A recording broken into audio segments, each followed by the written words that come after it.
السلام عليكم. مرحبا بكم في فيديو جديد. اشتركوا في قناتي وديروا لي جيم فضلا وليس امرا. نحكي لكم حكاية، وهي حكاية خطاف العرايس. بسم الله بديت وعلم بي صليت، وبيه كلامي حليت، وليكم بهذه الحكاية جيت. لكل حكاية معناها حكاوها القدام يا محلاها. جيتكم اليوم نحكيها وفي قلوبكم نخبيها. نتفكروا ناس زمان ونقولوا كان يا مكان، يحكيوا زمان على زمان غير هذا الزمان. في بلاد بعيدة اللي يروح لها يشقى واللي ما راح لها يتهنى.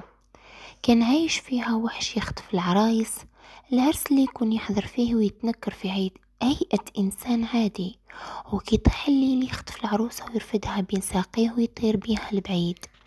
وكيما داروا معاه ما قدروش يحكموه حتى يأسوا منه، وتعبوا وقرروا باه واحد ما بقى يتزوج. وحتى بنات هذيك البلاد ولاو يرفضوا الزواج من خوفهم منه. ولد السلطان كانت عجباته بنت عمه، حتى هي كانت تحبه، وهي كي خطبها فرحته ما رفضت. وكيما داروا معاهم أهلها ما قدروش يمنعوهم من الزواج. مالا خمم الأمير وقرر أنه يتزوج ويدير عرس كبير ويتحدى الوحش خطاف العرايس. وداروا عرس كبير تدعوا ليه الكبير والصغير، الغني والفقير، والخيرة من كل خير، وحتى الذهب توزع على المعازيم. وكما كان الحال الوحش الشرير متنكر حاضر وسط المدعوين ياكل ويشرب من خيرات عرس الأمير. وكي طاح الليل غدر الجميع ورفد الأميرة بين ساقيه وطار بها لبعيد بعيد، وخلاهم حيرين مبهوتين. تقلق ولد السلطان ورفد سيفه الكبير والمال والذهب وأغلى ما يملك، وركب على حصانه وراح يجري ما يخلى وراه دمعتها على خدها. وهام في بلاد ربي الواسعة، بلاد يعمرها بلاد، حتى وصل البلاد اسمها بلاد اللبة. كي شافوه ناسها عرفوه باللي غريب عليهم، سقساوه وش دير هنا. حكى لهم حكايته مع خطاف العرايس وكيف خطفوا له مرته، وحكى لهم وقال لهم باللي خرج وراه باه يجي يرجع مرته. قالوا له اذا تدخل القريه هذه صعيب باه تخرج منها، على خاطر باه تخرج لازم تفوت على صخره هي في الاصل لبه، وكون تقيسها تبلعك. ونصحوه وقالوا له باه تسلك منها على خير، لازم كي تقرب لها وتشوف قربت لك تحب تبلعك ارضع لها من سترها. وكما كان الحال راح الأمير لبلاصة الصخرة، وكي شافته قرب لها بدات تزعزع، حبت تهجم عليه وتبلعه، ولكن هو كان أسرع وأخف منها. رمى روحه عليها ورضع من حليبها. هدات الصخرة وقالت له يا ولد السلطان، لو كان ما جاش حليبي بين سنانك تسمع التقطيق ما بين عظامك. هيا احكي لي وش جابك عندي. قالها يا أمي اللبة أنا اللي بيا خطف العرايس، وحكى لها حكايته كاملة معاه. قلت له أنا نخليك تفوت بس عندي شرط، راكي تخرج من بلادي تدخل على جبل لي حرس وغول، نحبك تجيب لي من عنده زهرة اسمها زهرة النرجس. وخلته راح في أمان الله. خرج الأمير من هذيك البلاد بسلام وكمل طريقه، وكل ما يعيا يقعد يرتاح شوية، ياكل ويشرب ويزيد يكمل المشي. مشى حتى وصل الجبل. خرج له غول كبير قال له وش دير هنا في بلادي. قال له انا نحوس على زهرة النرجس لأمي اللبة. قال له الغول كي عاد اللبة هي اللي خلاتك تفوت مثلك الزهرة، وداها ووراله بلاصتها. دا الامير الزهرة، وقبل ما يخرج قال له الغول احكي لي حكايتك، وحكى له الامير حكايته مع خطاف العرايس. قال له الغول مالا كي تخرج من عندي راك تدخل البلاد الحجر، هذيك هي بلاد خطاف العرايس. جميع من يدخلها ينفخ عليه الوحش يرجع حجر، والوحيد اللي قاعد عايش فيها هو الراعي، خلاه باه يرعاله الغنم. دخل الأمير لبلاد الحجر ولقى الراعي اللي حكاله عليه الغول. الأمير يقرب وهذاك الراعي يشاور له من بعيد ويقول له روح. الأمير يزيد يقرب والراعي يزيد يشاور له ويقول له روح وأرجع منين جيت. راح الراعي يجري عند الأمير وقال له وش دير هنا، شوف هذو الحجر كامل كانوا رجال كيما أنت، نفخ عليهم الوحش رجعهم حجر كيما راك تشوف فيهم، روح قبل ما يشوفك ويرجعك حجرة كيما هما. قالوا الأمير أنا جيت نحوس على عروستي اللي خطفها لي الوحش، وحلف 100 يمين ما نولي غير وهي معايا. وكيما دار معاه الراعي باه يخرج ويرجع منين جا ما قدرش يقنعه.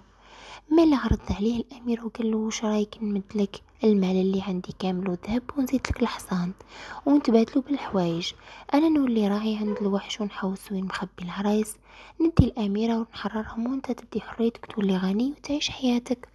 خمم هذاك الراعي بينه وبين روحه وقال وش خير لي أنا من الحياة الهم اللي عايشها، حياتي كامل وأنا مربوط عند الوحش وعايش وسط الغنم وحتى في كرشي ماني شبعان، ناكل غير من الليل الليل كي نرجع للغنم. عجبته الفكرة وقال للأمير باللي موافق ولكن عنده شرط. قال له هاي راهي كاينة كلمة سر بيني وبين الوحش واحد ما يعرفها من غير أنا وياه، لازم نخطفها لك، لازم نحفظها لك باه كي يسقسيك تعرف تجاوب. قال له الراعي هكذا العصا مع المغرب أضرب بها البحر يتشق وتبان فيه طريق، خلي الغنم والحيوانات كامل يفوتوا، اصبر عليهم ووسع بالك حتى يفوتوا ويرجع البحر كيما كان. يجي عندك الوحش يقولك وين كنت، تقوله كنت في قابس، يقولك كاش حشيش، قوله الخضر واليابس، يقولك جاك الذيب، قوله تعرفو يغيب، يقولك علاه ما عيطليش، قوله صوتي ماشي بوق، يقولك علاش ما شاورتليش، قوله جناحي ماشي علام، يحط يدو على راسك ويقولك فوت فوت اني غير نلعب عليك، قوله حتى انا نلعب عليك، ومن بعد يرفدك على جناحه ويديك لوين عايش هو ونسالي يخطفهم، تلقى كوخ صغير، هذاك الكوخ هو اللي نعيش فيه انا ونرقد فيه، تجي عندك وحده من سالي خطفهم تغسلك رجلك وتجيب لك العشاء. حفظ الامير الكلام اللي قاله له الراعي مليح وتبادلوا بالحوايج ومدلو ذهب وكل ما يملك، وحكم غير زهرة النرجس اللي وعد بيها اللبة وهذاك الراعي دا كل وش مدلو الامير وهرب فوق الحصان. الأمير قاعد يستنى حتى غرب المغرب، ضرب البحر بالعصا اللي مدهالو الراعي، تشق البحر وفاتت الحيوانات كامل، زاد ضرب البحر ورجع كيما كان. جا عنده الوحش قال له وين كنت، قال له الأمير كنت في قابس، قال له كان حشيش، قال له الخضر واليابس، قال له جاك الذيب، قال له تعرفه يغيب، قال له علاه ما عيطليش، قال له صوتي ماشي بوق، قال له علاه ما شاورتليش، قال له جناحي ماشي علام. جا الوحش وقرب الأمير وحط يدو على راسه كيما قال له الراعي وقال له فوت فوت نلعب عليك، قال له الأمير حتى أنا نلعب عليك، رفدوا فوق جناحه وداه لوين عايش هو والعرايس اللي خطفهم وراحوا. الأمير راح للكوخ اللي قالوا عليه الراعي، هو دخل الكوخ وهي دخلت عليه بنت عمو بالمسخون، هي هبطت راسها بلا تغسلو رجلو، هو حكمها من يدها كي شافت فيه عرفته باللي ولد عمها، ناضت تبكي وتقول يا ولد عمي وش دير هنا، كوني في قبيك اليوم يقتلك ويقتلني. قال لها ما تخافيش انا من الدقيقه اللي خطفك فيها الوحش وطار بيك خرجت وراك وحلفت باليمين.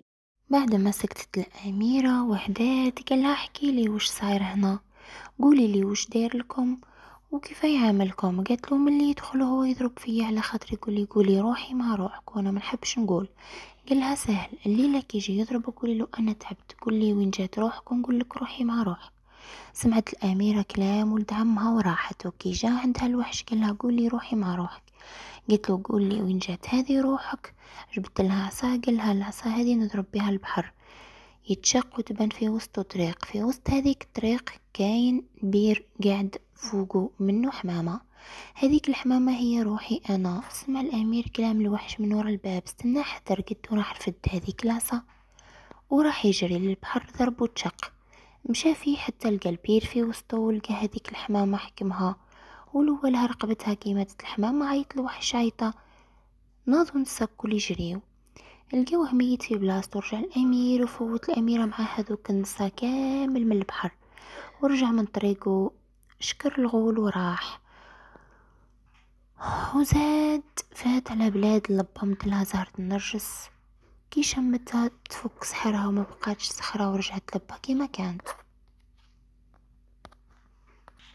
ورجع لبلاده. وكل مرة راحت لأهلها وعاود الأمير دار عرس كبير، والمرة هذه الفرحة 3 فرحات، فرحة رجوع العرايس لأهاليهم وفرحة رجوع الأمير وفرحة أهل البلاد بموت الوحش الشرير.